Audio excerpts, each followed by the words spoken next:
একটি গ্রামে একটি দরবেশ ছিল এবং সে যখন নাচতো তার নাচের কারণে বৃষ্টি হইতো এবং এইটা দেখে এলাকার সব লোক খুবই অবাক ছিল যে এই দরবেশ হয়তো জাদু জানে, তার নাচের মাধ্যমে বৃষ্টি পড়ে। এবং একদিনও গ্রামে 4জন বাচ্চা লোক ঘুরতে গেল এবং তারা এটা দেখে খুবই হাসাহাসি করলো ও বলতে লাগলো এই দরবেশের নাচার কারণে যেহেতু বৃষ্টি পড়ে, তার মানে যদি আমরাও নাচি তাহলেও বৃষ্টি হবে। এবং ওই বাচ্চা 4জন সেটাই করলো।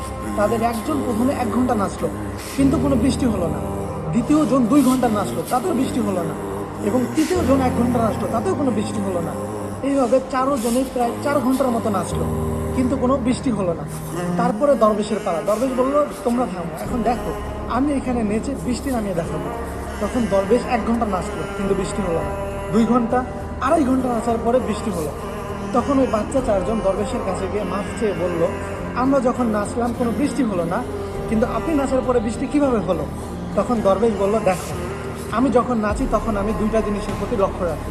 প্রথমটা হলো আমি যখন নাচবো তখন বৃষ্টির হতেই হবে, আর দ্বিতীয়টা হলো যতক্ষণ না বৃষ্টি হচ্ছে ততক্ষণ আমি থামছি না, সেটা হোক 1 দিন বা 2 দিন, আমি নাচতেই থাকবে একটানা। এবং হ্যাঁ, এই গল্পটি যদিও ছোট্ট, এখান থেকে আমাদের শিক্ষা মেলে যে আপনি আপনার গন্তব্যের দিকে এমনভাবে ছুটবেন যতক্ষণ পর্যন্ত আপনার গন্তব্যের স্থানে আপনি না পৌঁছাবেন ততক্ষণ থেমে যাবেন না। আপনি যদি মাঝ রাস্তায় হাল ছেড়ে দেন তাহলে কখনোই আপনি আপনার গন্তব্যে পৌঁছাতে পারবেন না। আপনাকে অবশ্যই লক্ষ্য রাখতে হবে যতক্ষণ পর্যন্ত আমি সফল না হব ততক্ষণ আমি চেষ্টা করেই যাব। এবং হ্যাঁ, যদি আপনি এইভাবে চেষ্টা করেন ইনশাল্লাহ একদিন আপনি সফল হবেন। আর এই গল্পটি শুধু একটি কাল্পনিক গল্প ছিল, এটি কোনো বাস্তব ঘটনা নয়।